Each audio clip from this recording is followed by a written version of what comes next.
Scientists finally reveal the truth about the Titanic. On April 14, 1912, at 11:40 p.m., RMS Titanic had a terrible accident that led to its ultimate demise 3 hours later. By 2:20 a.m. in the early morning of April 15th, the biggest ship of its time had completely disappeared under the ice-cold surface of the Atlantic Ocean. The Titanic took more than 1,500 lives with it as it sank to its watery grave. That's more than 2/3 of all the people on board. The cause of this horrible disaster, leading to so many deaths, was an iceberg the ship crashed into. Or so we've always been told. But scientists' most recent findings have debunked this theory. In this video, we'll tell you the whole truth that has been buried for over 100 years. At 882 feet 9 inches long, 92 feet wide, 175 feet tall, and with a usable volume of 46,328 tons, the Titanic seemed indestructible. People could walk for miles along her myriad passages and decks. Even the ship's officers needed over 2 weeks to remember their way around this huge construction. The Titanic had 4 massive smokestacks. Each of them weighed 60 tons, and they extended 81.5 feet above the deck. Such an impressive height was necessary to avoid covering the passengers in 100 tons of soot blown off daily. The smokestacks were placed at a 30-degree angle to look even more astonishing and imposing. No less awe-inspiring was the cost of the ship. Its construction demanded $7.5 million. If we take into account modern exchange rates and inflation, in 2016 they would be paying $166 million. Surprisingly, it would turn out cheaper than the production of the world-famous movie Titanic in 1997, which cost $200 million. Harland & Wolff Shipyard took on 3,000 men to build the ship. Even with a huge labor force working 6 days a week from 6 in the morning, it still took 26 months to complete the monumental task. It was a difficult and dangerous work. Imagine doing something at the height of a 20-story building with no safety ropes. But these people needed money to support their families. The builders got £2 a week, which doesn't sound like much, but it was a competitive wage back then. Unfortunately, 8 people died during the building process, and 246 were injured. So it's really hard to fathom that such a complicated mechanism, with all the work, effort, and money spent on its creation, could just sink because of one iceberg.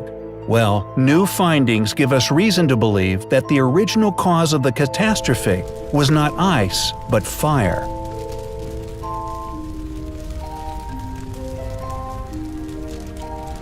Journalist Sana Maloney has been studying the fate of the Titanic for more than 30 years.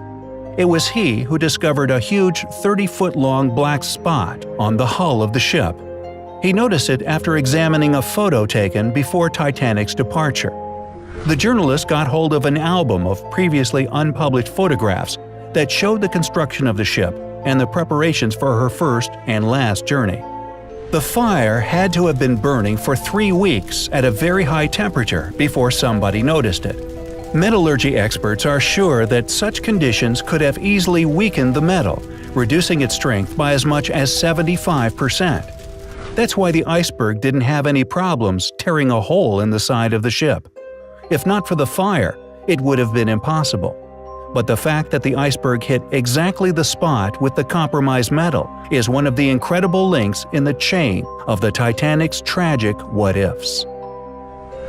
The management of the project knew about the fire and the fact that the ship shouldn't have set off on that fateful voyage. But it would have meant bankruptcy for the ship's owners. The thing is that at the time, miners all over the country were on strike, so there was no coal to sustain the Titanic. But the tickets had already been sold out, and other ships had been cancelled since everybody wanted to be the first to sail on the largest ship known to mankind. That's why the owners of the Titanic bought all the coal they could find, and even the coal from other ships. Canceling the trip seemed out of the question. So, to conceal the truth, the ship was turned in such a way that the marks from the fire faced away from the docks toward the sea. Therefore, the passengers couldn't see them. Thus, the journey began. The interior of the Titanic was based on that at the Ritz Hotel in London. The grand staircase went down 7 out of the 10 decks on the ship. It was decorated with paintings, bronze cherubs, and oak paneling.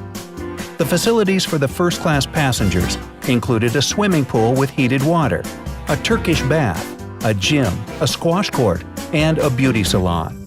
Ladies could even order a stylist to help them get ready for dinner. They had an onboard newspaper called the Atlantic Daily Bulletin. There was even a special place for first-class passengers' dogs. The pets were fed, taken for walks, and could even be trained during the voyage. The meals for the first class included 13 courses, each with its own wine. They were a big occasion, lasting about 5 hours. There were 1,500 bottles of wine, 20,000 bottles of beer, and 8,000 cigars. Yet, there were no binoculars. Why is this fact worth mentioning? Because having binoculars could have saved the Titanic. Here is another tragic coincidence in the chain of unfortunate events. There were no sonar systems in those times, so to detect threats ahead of a liner, special people kept watch using binoculars. But the binoculars on the Titanic had been locked away in a special compartment. The only person with the key to the locker, Second Officer David Blair, was replaced at the last minute. He was in such a hurry to leave the ship that he forgot to hand the key over to his replacement. This fateful forgetfulness was discovered only 3 days later when the ship was already at sea. If the crew had gotten the binoculars, they would have noticed the iceberg earlier and would have just enough time to avoid the crash. Perhaps the crash could also have been avoided if the ship hadn't been breaking the speed limit. They were falling behind schedule, and this was unacceptable as it could ruin the Titanic's reputation. That's why the ship was moving at a speed much higher than the one it was designed for.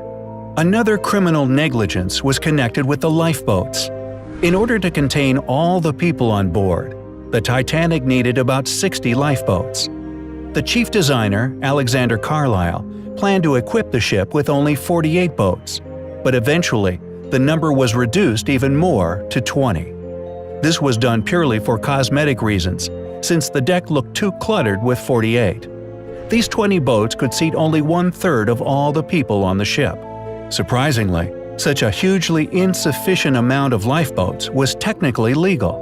According to the laws of that time, the number of boats depended not on the number of passengers, but on the tonnage of a ship. What's more, at the time of the Titanic's construction, lifeboat drills were standard practice on ocean liners.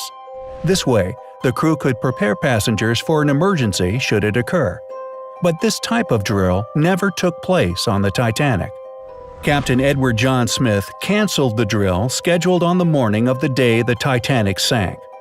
Nobody knows the reasons for his decision, especially considering the fact that other ships had been passing on warnings about ice in the water in that vicinity. Perhaps this is why it took the crew over a half an hour to launch the lifeboats instead of the standard 10 minutes. Some people also blame Captain Smith for allowing the first batch of lifeboats to leave half empty. The first boat with 65 seats contained just 27 passengers. Why weren't they packed full? In the beginning, people were reluctant to leave the ship and didn't realize that they were in grave danger. In 2012, researchers found out that Captain Smith had failed his first exam in navigation. Eventually he passed, but who knows? Maybe this too played its own role in the disaster. As the Titanic was sinking, the crew sent several distress signals. However, a ship sailing nearby, the Californian, ignored the emergency flare shot in the sky. The captain of the Californian later lost his job after this fact came out. But modern researchers have managed to prove his innocence.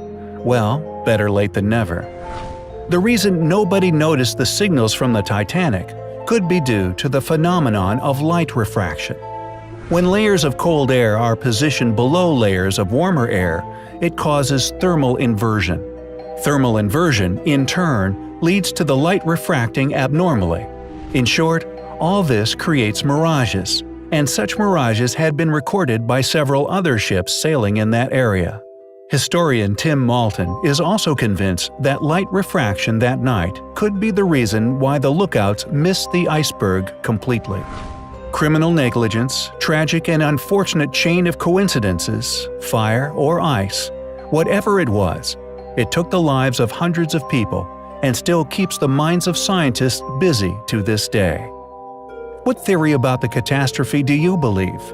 Share your opinion in the comments below. If we've opened your eyes to one of the mysteries you've been puzzling over, give us a thumbs up. If this video gets 15,000 likes, we'll tell you about the mystery of the Mariana Trench. To see more mind-boggling videos, subscribe to our channel and stay with us on the bright side of life.